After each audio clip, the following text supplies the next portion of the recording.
لا سيما على الخلفاء الراشدين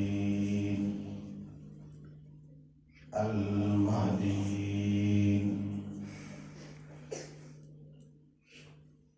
ولعنة الله على أعدائهم وأعداء الإسلام والمسلمين. أما بعد، أعوذ بالله من الشيطان الرجيم. بسم الله الرحمن الرحيم. إن الذين آمنوا وعملوا الصالحات سيجعل لهم الرحمن ودا. صدق الله العظيم. اللهم صل على سيدنا ومولانا محمد وعلى آل سيدنا ومولانا محمد وبارك وسلم وصل عليه صلاة دائما أبدا أبدا على حبيبك خير الخلق كلهم. هو الحبيب الذي ترجى شفاعته لكل هول من الأحوال مقتحم. ایک دفعہ پھر سارے احباب اونچی آواز سے درود پاک پڑھیں. اللهم صل على محمد وعلى ال محمد كما صليت على ابراهيم وعلى ال ابراهيم انك حميد مجيد. اللهم بارك على محمد وعلى ال محمد كما باركت على ابراهيم وعلى ال ابراهيم انك حميد مجيد. ہمیشہ ایک اصول اپنے دل و دماغ میں بیٹھا لیں بطور سبب کے. جب بھی اجتماعی پروگرام ہو، جیسے ابھی ہم بیٹھے ہیں، اور خطیب اور واعظ جب درود پاک پڑھے تو سارے مجمع کو بآواز بلند ساتھ ساتھ درود پاک پڑھنا چاہیے.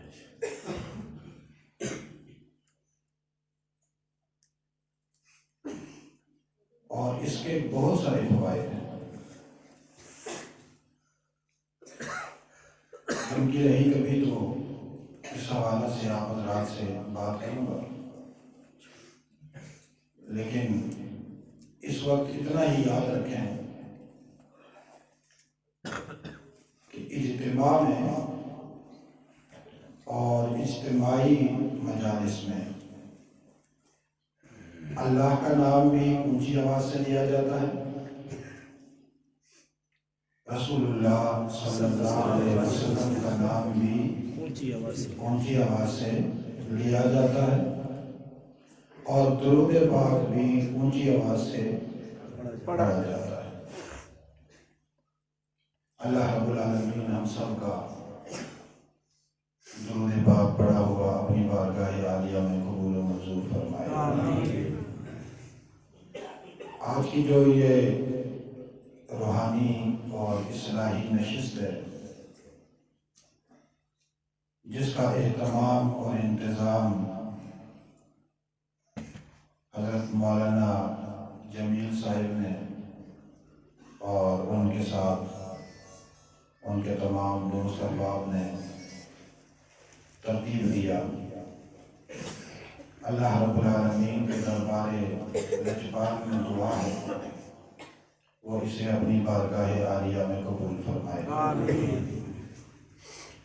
یہ جتنے آپ احباب یہاں محبت اور عقیدت کے ساتھ آئے ہیں اور بیٹھے ہیں، عزیز محترم طاہر رشید رشیدی صاحب کا کلام سنا، اور میرے انتہائی قابل فخر شاگرد پیر اظہر صاحب کا بیان سنا. اللہ رب العالمین آپ کا یہ سارا وقت اپنی بارگاہ میں قبول و منظور فرمائے. ان کے لیے بھی نجات کا ذریعہ بنائے، میرے لیے بھی نجات کا ذریعہ بنائے، آپ کے لیے بھی نجات کا ذریعہ بنائے۔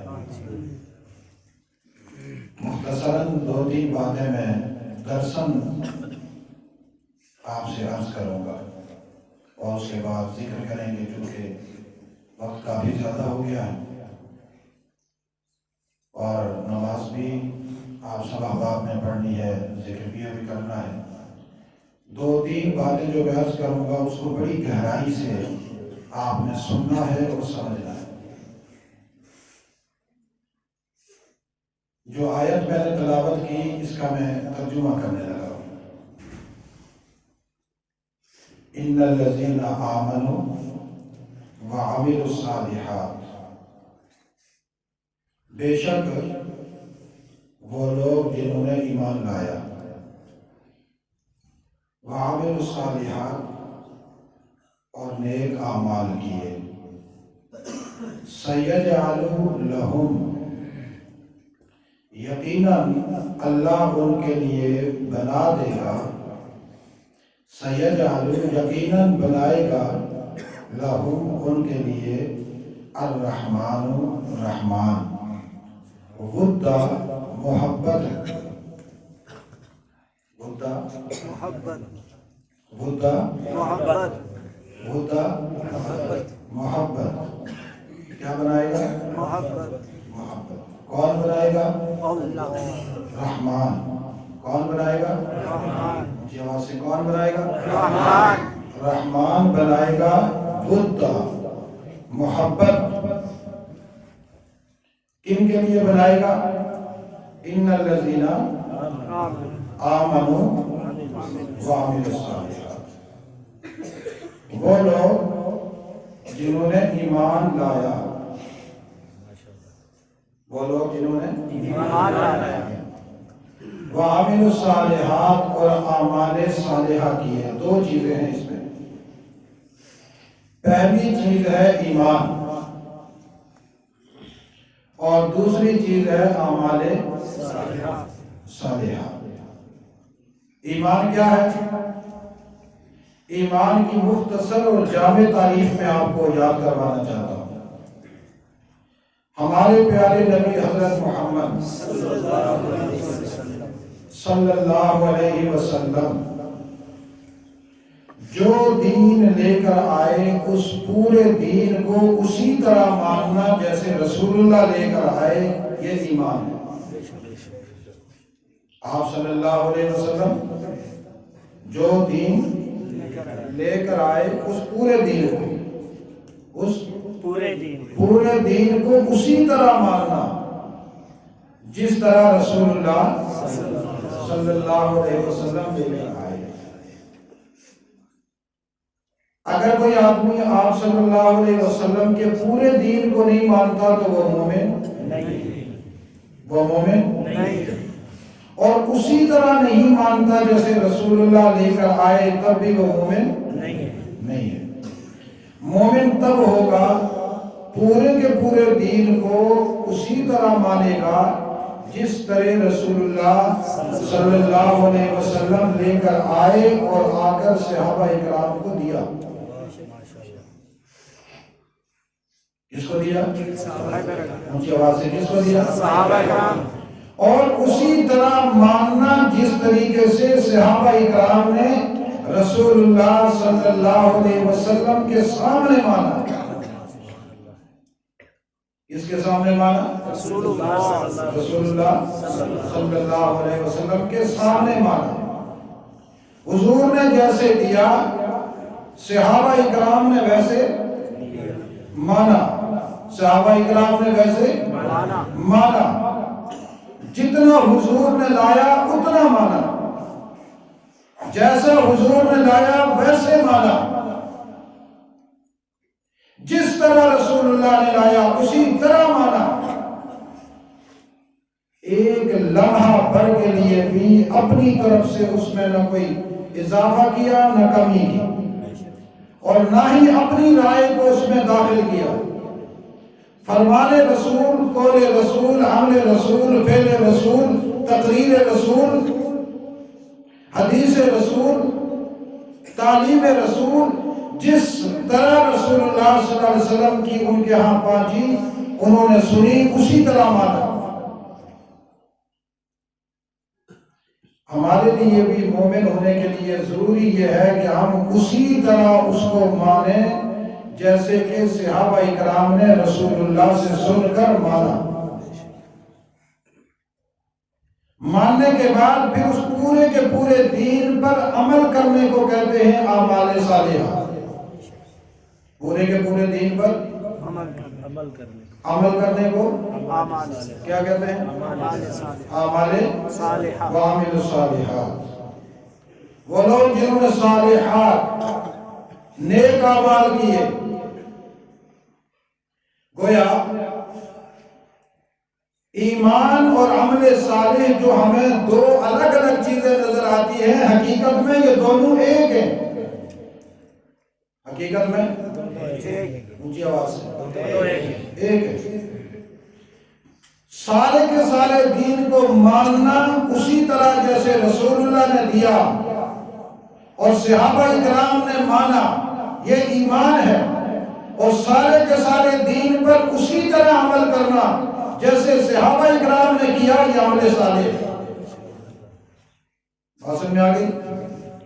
یہ دو چیزیں ایمان اور عمل صالح جس شخص کے پاس ہوگا، جس جماعت کے پاس ہوگا، اس جماعت کے لیے رحمان محبت پیدا کرے گا۔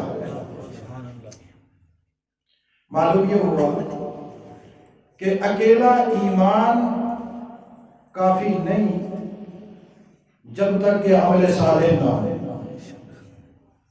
اور اکیلا عمل صالح بھی صحیح نہیں جب تک ایمان نہ ہو۔ کیوں؟ اس لیے کہ ایمان اگر مان لیا دین کو، شریعت کو، اور عمل نہیں کیا تو اس کا معنی یہ ہے کہ زبان سے کہتا ہے لیکن اپنے وجود سے اس کو نہیں مانتا۔ اور یہ اس بات کی علامت ہے کہ اس نے اپنے دل سے نہیں مانا۔ اگر دل سے اس کو سچا مانتا تو سچی بات پہ عمل کرتا۔ عمل نہ کرنا اس بات کی دلیل ہے کہ اس نے دل سے نہیں مانا۔ اور اگر آدمی دل سے مان لے پھر اس پر عمل نہ کر سکے، یہ کیسے؟ وہ ایمان ہی نہیں جو بندے کو عمل کرنے پر مجبور نہ کرے۔ اور اگر ایمان نہیں تو انسان عمل صالح کرتا رہے تو وہ اعمال چونکہ ایمان کے مطابق نہیں ہے، اس نے جو دین مانا تھا، جو تصدیق اپنے دل میں رکھی ہے، وہ تصدیق صحیح نہیں، اس لیے اس کے وہ اعمال صالحہ بھی معتبر نہیں۔ یہ دونوں چیزیں حقیقت میں ایک ہیں۔ بولیے دونوں چیزیں کیا ہیں؟ ہمارے مسلمانوں کو ایک دھوکہ لگتا ہے کہ ایماندار آدمی کسی نہ کسی کھاتے میں بخشا جائے گا، چاہے کتنا ہی بے عمل کیوں نہ ہو، لیکن قرآن پاک پہ اگر آپ نظر رکھیں گے تو بغیر اعمال صالحہ کے ایمان کی کوئی حقیقت نہیں۔ بغیر اعمال صالحہ کے ایمان کی کوئی حقیقت، اونچی آواز سے کوئی حقیقت نہیں۔ اور بغیر ایمان کے اعمال صالحہ، نیک اعمال کی کوئی حقیقت نہیں۔ اللہ رب العالمین ہمیں ایمان بھی نصیب فرمائے اور عمل صالح بھی نصیب فرمائے۔ اتنی بات تو سمجھ میں آ گئی ہوگی، ایمان بھی عمل صالح بھی۔ چونکہ ہماری جو خانقاہ ہے، اس خانقاہ کا واحد مقصد یہ ہے کہ میں اور آپ ہم سب مل کر ایمان اور عمل صالح کی عملی تصویر بنیں۔ کل قیامت کے دن ہمیں اللہ کے دربار میں شرمندگی نہ اٹھانی پڑے۔ رسول اللہ صلی اللہ علیہ وسلم کے سامنے ہمیں نگاہ نیچی نہ کرنی پڑے۔ ادب کے طور پر تو نیچی کرنا یہ فخر ہے، لیکن کہیں ذلت کی وجہ سے، شرمندگی کی وجہ سے، مجرم ہونے کی حیثیت سے رسول اللہ صلی اللہ علیہ وسلم کے سامنے ہم شرمندہ نہ ہو جائیں۔ صحابہ اکرام کی مجلسوں میں کہیں ہمارا چہرہ سیاہ نہ ہو جائے، اس لیے اس پر محنت ہے کہ ہمیں اللہ ایمان بھی صحابہ جیسا نصیب فرمائے، اعمال بھی صحابہ جیسے۔ پھر ہمارے طاہر رشید صاحب ہیں، یہ صحابہ اکرام پر ہم اس لیے زیادہ نعتیں پڑھواتے ہیں اور اسی کے ذریعے سے ایمان کو جوش اور جذبہ دلاتے ہیں کہ چونکہ ایمان اور عمل صالح کا قد وجود حقیقت جسم جسد اسیم قسیم جسیم جو کچھ بھی ہے وہ صحابہ اکرام ہے، جو کچھ بھی ہے وہ کیا ہے؟ صحابہ اکرام ہے۔ جس نے پوری کی پوری شریعت کو دیکھنا ہو وہ ایک ادنا سا صحابی کو سامنے رکھ کر دیکھ لے، پوری کی پوری شریعت اس میں موجود ہے۔ بلکہ میں تو یوں کہتا ہوں کہ جب پورے کے پورے ایمان اور اعمال کو پھیلا ہوا انسان دیکھنا چاہے تو وہ صحابہ اکرام کے وجود مقدسہ ہیں، اور وہ سارا کا سارا دین جب سمٹتا ہے تو محمد رسول اللہ بنتا ہے۔ ایک وجود میں دیکھو گے تو وہ رسول اللہ ہیں، کئی اجساد میں دیکھو گے تو وہ اصحاب محمد رسول اللہ، جن کے بارے میں قرآن نے کہا ان الذین آمنوا وعملوا الصالحات، ان الذین آمنوا وعملوا الصالحات۔ یہ اصل میں صحابہ اکرام کے بارے میں ہے، ہم تو ضمناً ان کی اتباع میں اس میں آتے ہیں۔ سیجعل لهم الرحمن، یاسین تاکید کی ہے، سیجعل لهم الرحمن، وہ جو رحمان ہے نا، رحمان، اللہ نے یہاں اپنا ذاتی نام نہیں ذکر کیا، رحمان صفاتی ناموں میں سے سب کا چوٹی کا نام ذکر کیا۔ اللہ کے اور بھی صفاتی نام ہے لیکن یہاں پر رحمان کا لفظ استعمال کیا۔ قرآن پاک میں جب ہم سیر کرتے ہیں جہاں اللہ کوئی بڑے انعام کا ذکر کرتے ہیں وہاں پر اللہ لفظ رحمان ذکر کرتے ہیں، جیسے الرحمن علم القرآن، قرآن کی تعلیم اللہ کا بڑا انعام تھا تو اللہ نے فرمایا الرحمن علم القرآن، اور یہاں اللہ کا بڑا انعام تھا محبت، اس لیے یہاں اپنا کوئی اور صفتی نام نہیں ذکر کیا، ذاتی نام نہیں ذکر کیا، رحمان ذکر کیا، چونکہ یہ جو محبت ہے نا جو اللہ نے اہل ایمان کو دینی ہے یہ وہ محبت ہے جو اس دنیا میں بھی ملے گی، عالم آخرت میں بھی ملے گی۔ رحمان کہتے ہی اس کو ہے کہ جس کی رحمتیں دنیا میں بھی غالب ہوں آخرت میں بھی غالب ہوں۔ الرحمن فی الدنیا والآخرہ، رحمان کو ہوتا ہے کہ جس کی رحمتیں دنیا میں بھی سب پر حاوی آخرت میں بھی سب پر حاوی۔ تو گئے یہ محبت والی جو اللہ نے نعمت عطا کی ایمان اور عمل صالح والوں کی، گویا کہ اس کی وہ رحمت ہے جو دنیا میں بھی رحمت بن کر ساتھ رہے گی اور دن قیامت کے بھی اللہ کی رحمت بن کر ساتھ رہے گی۔ سیجعل لهم الرحمن ودا، ود کہتے ہیں محبت، کس کو کہتے ہیں؟ کس کو کہتے ہیں؟ اسی سے اللہ کا ایک نام ہے الودود، کیا نام ہے؟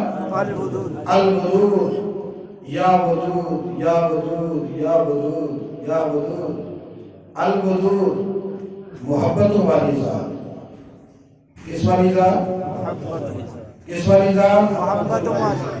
اللہ اپنی محبت اٹھا کر ان ایمان والی اور اعمال صالحہ والی جماعت کو عطا کر دیتا ہے۔ سبحان اللہ۔ اب وہ کیسے عطا کرتا ہے؟ آپ کہیں گے محبت کوئی بڑا نام ہے، آپ یہ دیکھیے ذرا غور کیجیے وہ محبت کیسے عطا کرتا ہے۔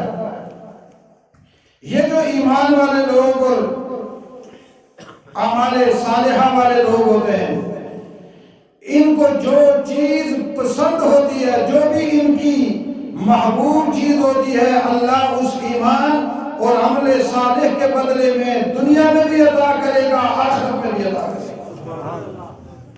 پھر اس کی اپنی چاہت جو بھی ہوگی اللہ کے قانون کے دائرے کے اندر وہ اللہ دنیا میں بھی عطا کرتے ہیں اور آخرت میں بھی۔ اسی لیے صحابہ اکرام کو اللہ نے دنیا میں بھی ان کی ساری محبوب چیزیں عطا کی، آخرت میں بھی محبوب چیزیں عطا کی، اور دوسری محبت عطا کرتا ہے اللہ. یہ جو دو صفات کے مالک لوگ ہوتے ہیں اللہ مخلوق میں ان کی محبت پیدا کر دیتا ہے. معاشرے کے جو چیدہ چیدہ لوگ ہوتے ہیں، صاحب علم، صاحب ملاحت، صاحب عقل، صاحب شعور، علم والے، دانش والے، خرد والے، وہ ان سے محبت کرنے لگ جاتے ہیں. اللہ کے رسول صلی اللہ علیہ وسلم نے فرمایا کہ اللہ رب العالمین جبریل امین کو بلاتے ہیں اور کہتے ہیں جبریل ادھر آؤ. جبریل آتے ہیں تو اللہ فرماتے ہیں کہ جبریل ذرا نیچے دیکھ، یہ جو ایمان والے اور اعمال صالحہ والے فلاں فلاں لوگ ہیں، میں تجھے گواہ بناتا ہوں کہ میں اللہ ان سے محبت کرتا ہوں. سبحان اللہ. اب یہ کہہ کر خاموش نہیں ہو جاتے، پھر کہتے ہیں جبریل میں ان سے محبت کرتا ہوں، تو بھی ان سے محبت کر. جبریل کہتے ہیں اللہ اگر آپ محبت کرتے ہیں تو میں کیوں نہ محبت کروں گا. پھر جبریل آتے ہیں آ کر ملائکہ کے درمیان میں کہتے ہیں اے عرش کے ملائکہ، آسمانوں کے ملائکہ، سارے عالم علوی کے ملائکہ متوجہ ہو جاؤ. اللہ نے کہا کہ فلاں جماعت اور فلاں لوگوں سے میں محبت کرتا ہوں. اللہ کے بعد میں جبریل نے بھی کہا کہ میں ان سے محبت کرتا ہوں، تم بھی ان سے محبت کرو. آسمانوں پر آواز لگ جاتی ہے سارے ملائکہ میں، ان ایمان والوں سے اور اعمال صالحہ والوں سے آسمانوں کے سارے ملائکہ محبت کرنے لگ جاتے ہیں اور ان کے تذکرے اوپر شروع ہو جاتے ہیں. پھر وہ محبت آسمانوں سے اترتی نیچے والی مخلوق میں آواز لگتی ہے، اس سے نیچے والی میں لگتی ہے، اس سے نیچے والی لگتی ہے، حتیٰ کہ وہ محبت کی آواز زمین پر لگتی ہے.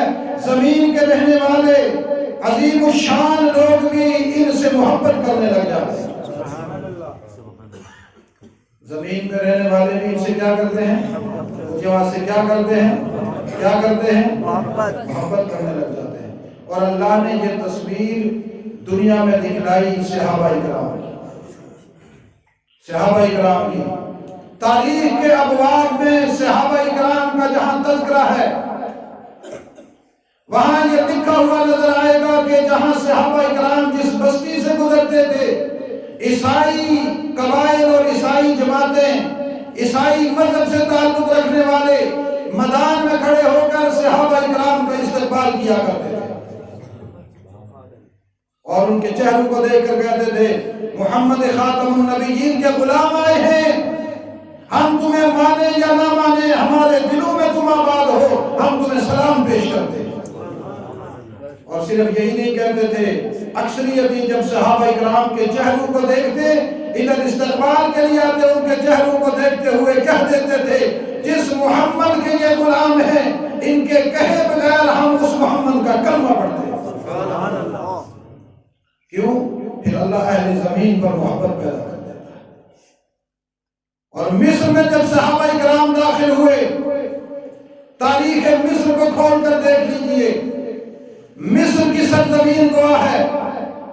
جب صحابہ اکرام مصر میں داخل ہوئے اسلحہ لے کر، گھوڑوں پر سوار ہو کر، محمد عربی کے غلام بن کر اللہ اکبر کی صدائیں لگاتے ہوئے، باطل کے سینے کو رونتے ہوئے، تو پھر وہاں سے سامنے جتنے بھی کفار کے لشکر تھے مصری، اس وقت مشرکین اور بے ایمان بدعقیدہ لوگ جو ان مجاہدین کے مقابلے میں لڑنے کے لیے آئے تھے، اپنے اسلحہ پھینک کر کہنے لگے ہم تم سے کیسے لڑ سکتے ہیں، تمہارے چہروں سے محبت تلکتی ہوئی نظر آتی ہے، ہم بھی تمہارے دیوانے ہیں، آگے بڑھو، ہماری قیادت کرو، ہم تمہارے غلام ہیں. وہ سارے کلدانی، وہ سارے بابل اور وہ سارے قدیم مصری جادوگر، وہ تہذیب تمدن کے اعلان کرنے والے بڑے بڑے ماہرین، وہ چینی، وہ پتہ نہیں کون کون سی اینی کینی مینی جو بھی تھے، وہ سارے کے سارے ادھر صحابہ اکرام کو دیکھتے، آپ کو دیکھتے ہی ان کے چہروں کی طرف دیکھتے دل میں محبت آ جاتی، کہتے کہاں جا رہے ہو، آگے بڑھنے سے پہلے ہمیں اپنا غلام بناؤ. آپ نے یہ تاریخ سنی ہوگی کہ صحابہ اکرام جہاں جہاں جاتے تھے علاقے فتح ہو جاتے تھے. کیا ہوتے تھے؟ کیا ہوتے تھے؟ فتح۔ فتح کیوں ہوتے تھے؟ صحابہ اکرام کو زیادہ جنگیں نہیں لڑنی پڑی۔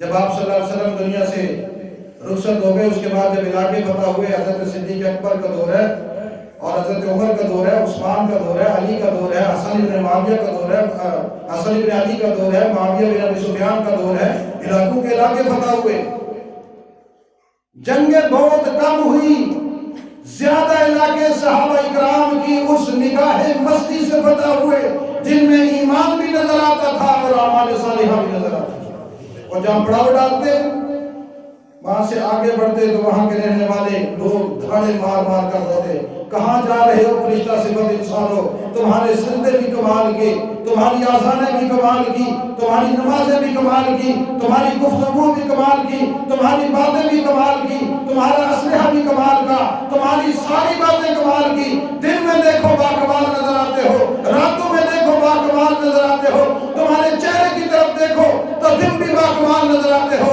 تمہاری پیٹھ کی طرف ہم دیکھتے ہیں پھر بھی با کمال نظر آتے ہو، تمہارے تو پورا وجود مجسمہ نور ہے، کہاں جا رہے ہو ہمارے علاقے کو غیر آباد کر کے، خدا کے لیے یہاں ہی رہ جاؤ، ہم تو تمہیں دیکھ کر اس دنیا میں انسان بن گئے۔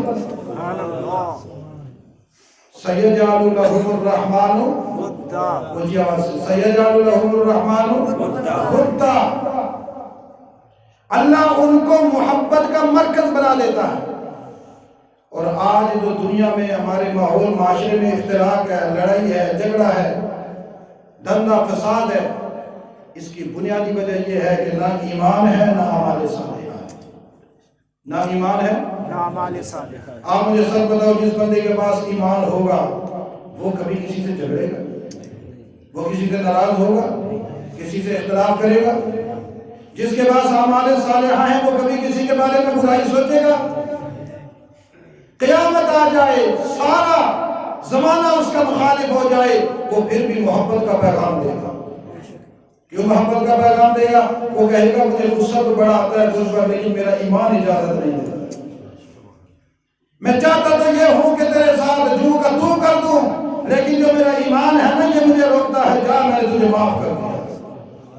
ادھر زمین پر جب اس کا ایمان اس کو روکتا ہے، عرش برین سے آواز آتی ہے، اس بندے کو اپنی طرح انسان نہ سمجھنا، اس کے دل میں خدا خود بیٹھا ہوں، یہ معاف کرنا میری صفت ہے، محبت کا پیغام دینا میری صفت ہے، میں نے اس کے ایمان کے بدلے میں اس کے دل میں اپنی جگہ بنا لی ہے، اب جہاں جہاں محبت دیتا جا رہا ہے یا محبت لیتا جا رہا ہے، حقیقت میں میری صفت محبت اس میں موجود ہے۔ اسی لیے سیدنا ابو ہریرہ رضی اللہ تعالیٰ، بس یہ آخری بات کرنا ہے، سیدنا ابو ہریرہ رضی اللہ تعالیٰ عنہ فرماتے ہیں کہ میرے آقا رسول اللہ صلی اللہ علیہ وسلم نے مجھے ایک دعا سکھلائی۔ کیا سکھلائی؟ دعا سکھلائی۔ کیا سکھلائی؟ دعا۔ اب یہاں ایک جملہ متعارضہ کے طور پر سمجھ لو، جس دور میں ہم گزر رہے ہیں نا، چونکہ ابو ہریرہ رضی اللہ تعالیٰ عنہ کی روایات بہت ذرا حدیث امت کی اصلاح کی ملتی، سب سے زیادہ ابو ہریرہ رضی اللہ تعالیٰ عنہ کی حدیثیں ہیں۔ جس دور سے ہم گزر رہے ہیں نا، اس دور میں ملحدین نے سیدنا ابو ہریرہ کو نشانہ بنایا ہوا ہے کہ ابو ہریرہ تو اسلام لانے کے بعد 3-4 سال ٹوٹل رسول اللہ کی زندگی انہوں نے پائی، اتنی روایتیں کہاں سے لے کر آ گیا؟ اور اب الیاذ باللہ ابو ہریرہ رضی اللہ تعالیٰ عنہ کو جھوٹا کہتے ہیں، جس کا سر فہرست گرو گھنٹال جاوید غامدی ہے، یا ٹی وی پہ سنتے ہوں گے جاوید احمد غامدی، بڑے بڑے اسکالرز، بڑے بڑے پروفیسر، بڑے بڑے ماہرین باقاعدہ اعتراض لگاتے ہیں۔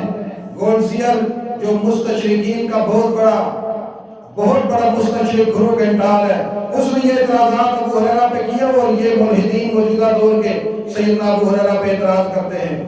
اس لیے سبق یہ یاد رکھنا، جب بھی کوئی روایت صحابی کی طرف منسوب ہو جائے اور صحابی سے وہ روایت منقول ہو جائے، وہاں پر پوری ملت کی زبان بند ہونی چاہیے اور اس کی حقیقت پر ایمان ہونا چاہیے۔ صحابی سے بات ہمیں ملی، جب صحابی نے فرما دیا، ہمیں سمجھ میں آئے یا نہ آئے، ہماری عقل کمزور ہو سکتی ہے، صحابی جھوٹا نہیں ہو سکتا۔ بے شک صحابی جھوٹا نہیں ہو سکتا، صحابی جھوٹا نہیں ہو سکتا۔ ابو ہریرہ نے 4 سال اسلام لانے کے بعد 4 سال خود ابو ہریرہ اور ان کی والدہ رسول اللہ کے پاس بیٹھ کر تعلیم حاصل کرتے رہے، شاگرد ہیں۔ اور آپ کو پتا ہے کہ ایک آدمی کسی مدرسے میں داخلہ لیتا ہے تو مدرسے میں بیٹھ کر وہ تعلیم حاصل کرتا ہے، اس کا مطلب یہ ہوتا ہے کہ وہ پچھلا سارا علم جو اس کو نہیں پتا تھا وہ ان دنوں میں جب تک وہ طالب علم ہے وہ سارا سیکھ لیتا ہے۔ وہ کیا کرتا ہے؟ سارا سیکھ۔ اب 4 سال جو رسول اللہ کے مدرسے میں پڑھے، اس نے وہ نبوت کے بعد کے جتنے مسائل تھے، جتنی باتیں تھیں، جتنی روایات تھی، وہ نہیں سیکھی ہوگی؟ میں ایک مدرسے میں 8 سال گزارتا ہوں اور مجھے میرے اساتذہ کہتے ہیں کہ ہم نے رسول اللہ کی حدیث کی 6 بڑی کتابیں اس کو پڑھا دی ہیں، صحیح ستہ، یہ عالم ہے ان 6 کتابوں کا۔ لوگ مانتے ہیں، لوگ کیا کہتے ہیں؟ مانتے ہیں۔ اس کی آواز سے کیا کہتے ہیں؟ مانتے ہیں۔ صرف عوام نہیں، علماء بھی مانتے ہیں کہ بھئی عالم ہے، اس نے صحیح ستہ پڑھی ہیں۔ تو کیا ابو ہریرہ رضی اللہ تعالیٰ 4 سال میں 23 سال کا دین نہیں سیکھ سکتے تھے؟ کوئی بات سمجھ آئیے؟ 4 سال ہی پائے ہیں ابو ہریرہ نے، لیکن رسول اللہ کے دامن سے اس طرح چمٹا کہ آپ کی ساری شریعت سیکھ لی۔ فارغ التحصیل ہے رسول اللہ کے مدرسے میں۔ محدث ابو ہریرہ، جملہ کا حوصلہ دہراؤ، محدث ابو ہریرہ رضی اللہ تعالی عنہ، محدث، صحابہ کا محدث۔ وہ فرماتے ہیں کہ اللہ کے رسول صلی اللہ علیہ وسلم کے پاس ہم 4 سال رہے، میری والدہ بھی، تو میں نے حضور سے فرمایا یا رسول اللہ میرے لیے دعا فرمائیں، تو حضور نے دعا فرمائی یا اللہ ابو ہریرہ اور اس کی ماں کے لیے محبت پیدا فرما دے۔ سبحان اللہ۔ کیا پیدا فرما؟ محبت۔ یہ جدھر جائیں لوگ ان سے محبت کریں۔ ابو ہریرہ فرماتے ہیں میرے آقا مدنی کریم صلی اللہ علیہ وسلم دنیا سے تو چلے گئے، قسم اٹھا کر کہتا ہوں اپنے رب کی، ابو ہریرہ اپنی زندگی میں جدھر بھی گیا ہر ایک کی زبان پر اور اس کے چہرے پر محبت پائی ہے۔ کیا پائی ہے؟ محبت۔ محبت پائی۔ آج میں جو ابو ہریرہ کا نام لے رہا ہوں کس میں لے رہا ہوں؟ محبت۔ کس میں؟ آپ جو رضی اللہ تعالیٰ عنہ کہہ رہے ہیں کس سے کہہ رہے ہیں؟ محبت میں۔ ابو ہریرہ رضی اللہ تعالیٰ محبت۔ اور ابو ہریرہ فرماتے ہیں حضور نے فرمایا جس بستی میں جاؤ، جس نئی بستی میں جاؤ، جس علاقے میں جاؤ تو وہاں جاتے ہوئے یہ دعا کرو، اللہم حبب صالحیہا الینا وحببنا الیہم۔ اے میرے اللہ جتنے بھی یہاں کے نیک اور صالح لوگ ہیں ان سب کی محبت ہمارے دلوں میں ڈال دے اور ہماری محبت ان کے دلوں میں ڈال دے۔ کیا دعا کرو؟ جب کسی نئے علاقے میں جاؤ نا تو وہاں پہلے داخل ہونے سے پہلے دعا کرو یا اللہ یہاں کے جتنے نیکوکار صالح لوگ ہیں ان کی محبت ہمارے دل میں ڈال دے۔ کس میں ڈالو؟ ہمارے دل میں، اور ہماری محبت ان کے دل میں، ان کو ہمارا محبوب بناؤ اور ہمیں کیوں؟ اس لیے کہ ایمان اور عمل صالح یہ دونوں چیزیں انسان کو محبت کا مرکز بنا دیں گی۔ کیا بنائیں گی؟ محبت کا مرکز۔ تو آپ بھی جس بستی میں داخل ہوں تو پہلے عربی میں اگر دعا نہیں یاد اردو میں دعا کریں۔ عربی میں دعا کرنا صرف علماء کے لیے ہے۔ کس کے لیے ہے؟ صرف علماء کے لیے ہے جن کو، یا وہ تبلیغی حضرات جن کو عربی دعائیں آتی ہیں وہ یاد کریں، باقی آپ سارے لوگ اردو میں دعا کریں اور انشاءاللہ عربی سے زیادہ ثواب آپ کو ملے گا۔ اگر آپ نے دعا کی، نہیں آتی عربی نہیں پڑھ سکتے، اردو میں تو کر سکتے ہو نا، وہ بھی نہیں تو کم از کم آپ کے جو اس یہاں علاقے کی کون سی زبان ہے ان کو میں کرو۔ اے اللہ اس علاقے میں جتنے نیک لوگ نے انہیں سارا رسم محبت دے، سڑی محبت انہیں دلوں میں پا دے۔ کرو گے دعا؟ پکی بات ہے۔ میں بھی دعا کر کے چلا جا رہا ہوں یا اللہ ان سب کی محبت میرے دل میں پیدا اور ان سب کے دل میں میری محبت پیدا کرنا، میرے یہ فرمایا کرنا تاکہ ہم اپنے اس ایمان کو، عمل صالح کو اپنی زندگی میں زندہ کر سکے۔ بس آج کی اس پوری تقریر کا خلاصہ اور گفتگو کا یہ ہے کہ ہم نے کامیاب ہونا ہے ایمان اور عمل صالح سے۔ کس سے؟ ایمان اور عمل صالح۔ ایمان اور ایمان اور عمل صالح ہمیشہ ایسا ہے کہ اس کو دھونا چاہیے ہر ٹائم۔ ایمان کو بھی ہمیشہ دھونا چاہیے، جیسے جسم میلا ہوتا ہے بدبو آ جاتی ہے، کپڑے میلے ہوں تو برے لگتے ہیں بدبو آ جاتی ہے، ایمان بھی میلا ہوتا ہے، اعمال بھی میلے ہوتے ہیں۔ رسول اللہ صلی اللہ علیہ وسلم نے فرمایا، ترمذی شریف کی روایت ہے، بادروا بالاعمال، اعمال میں جلدی کیا کرو، چونکہ اتنے فتنے ہوں گے دنیا میں، اتنے فتنے کہ جو رات کی تاریکی کی طرح چھائے ہوئے ہوں گے۔ رات کی تاریکی میں جیسے کچھ نہیں نظر آتا، ساری سفیدیوں اور روشنیوں پر غالب آ جاتی ہے، ایسے فتنے غالب ہوں گے۔ صبح آدمی مومن ہوگا، شام کو کافر ہوگا، شام کو مومن ہوگا، صبح کافر ہوگا۔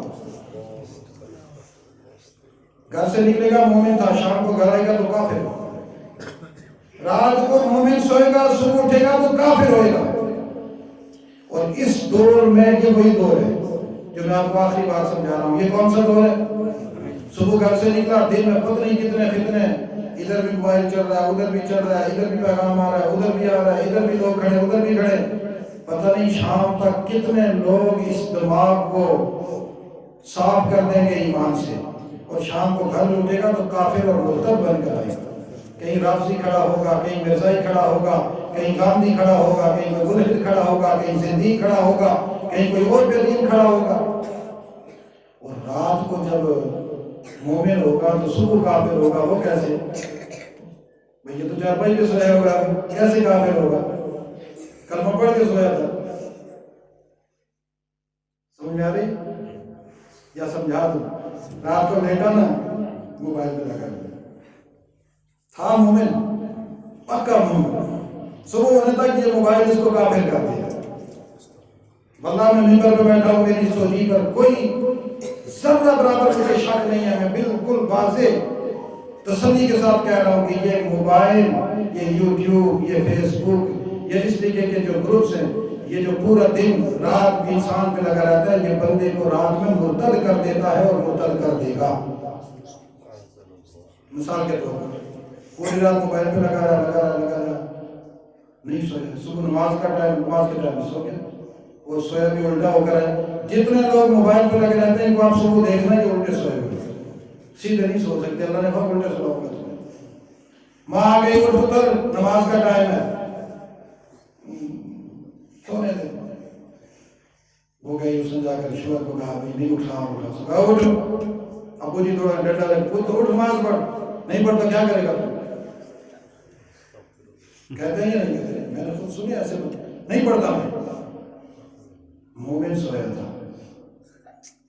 لیکن جب اس نے کہا میں نماز نہیں پڑھتا، ایک لمحے میں مرتد ہو گیا، لمحے میں مرتد۔ آپ مجھے بتاؤ، رسول اللہ صلی اللہ علیہ وسلم کی باتیں جھوٹی نہیں ہیں، بڑی سچی باتیں ہیں۔ قیامت تک آپ کی ایک ایک بات اسی طرح پوری ہوگی جیسے رسول اللہ نے بتلائی تھی۔ اس لیے میرے عزیزوں میں آپ کو یہ نہیں کہتا موبائل کے ساتھ نہ لگے رہو، لیکن یہ بات ضرور کہتا ہوں کہ کم از کم اس کے ارتداد والے راستے سے بچو، یہ تمہیں مرتد بنائے گا۔ صرف یہ نہیں، اور بھی بہت ساری چیزیں ہیں، اور جتنا مرضی استعمال کرو، لیکن کم از کم یہ کہو کہ صبح نماز ضرور پڑھیں گے، صبح نماز ضرور پڑھیں گے، نماز نہیں چھوڑیں گے، ایمان نہیں چھوڑیں گے، اعمال صالحہ نہیں چھوڑیں گے۔ ہم اس جادوگر جن کے ذریعے سے ملحدین اور زنادقہ کے سینے پر اپنے بڑے بڑے تیر چلائیں گے، اس کے ذریعے سے ہم رسول اللہ کے دین کا تحفظ کریں گے۔ اللہ تعالیٰ مجھے بھی اور آپ کو بھی رسول اللہ کا سچا غلام بنائے، اللہ میں ایمان نصیب فرمائے، اعمال صالحہ نصیب فرمائے، اور جو زمانے کی جتنی کفریات ہیں جن سے بندہ کافر ہونے میں بہت جلدی کر جاتا ہے، اللہ ان سب سے میں محفوظ فرمائے۔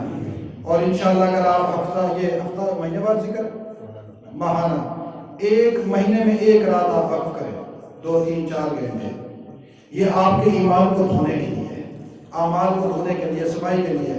اس کو اتنی محنت کریں، پورے علاقے کے لوگ مہینے کا جو پہلی جمعرات آتی ہے اس کو آپ پکا کر دیں، سارے کام چھوڑ دیں گے، لیکن ہم پیر جمیل صاحب کے پاس پہنچیں گے۔ یہ نہیں دیکھنا کہ مولوی جمیل صاحب اچھے ہیں یا برے ہیں، میں گواہی دیتا ہوں اچھے ہیں، آپ سے زیادہ آپ کا زمانہ گزر گیا ان کا، میں بغیر زمانے کی گواہی دیتا ہوں، میں نے ان کو خلافت دی ہے، میں نے ان کو وظائف کروائے ہوئے ہیں، یہ پہلے سے بھی پیر ہیں، اوپر سے اب میں نے ان کو جو ترغیب دی ہے کہ یہاں اس کو چلائیں، مجھے تسلی ہے کہ انشاءاللہ یہ مسجد میرے اور آپ کے ایمان کو چمکانے کا سبب بنے اور یہ ذریعہ بنے گا انشاءاللہ۔ تو اس لیے اب اس طریقے سے باقاعدہ اتنے پروگرام، یہ ہر جس مہینے کی پہلی جمعرات کو آپ کو بلائیں گے، آپ سب لوگ وہاں آئیں اور لوگوں کو بھی ساتھ لے کر آئیں، اللہ اللہ کریں، اللہ اللہ کریں گے، انشاءاللہ خود آپ اس کا نور اپنے وجود میں پائیں گے، انشاءاللہ پائیں گے۔ آپ دیکھیں گے کہ آپ بات پر ذکر کرتے ہو، آپ محسوس کریں گے عرش بریل سے نور آ رہا ہے اور ہمارے دلوں میں اتر رہا ہے، اور وہ پاک کرے گا انشاءاللہ۔ دجال کے فتنوں سے ہم محفوظ ہو جائیں گے، اللہ ہمیں عمل کی توفیق نصیب فرمائے۔ اب تھوڑی دیر ذکر کر لیتے ہیں، اس کے بعد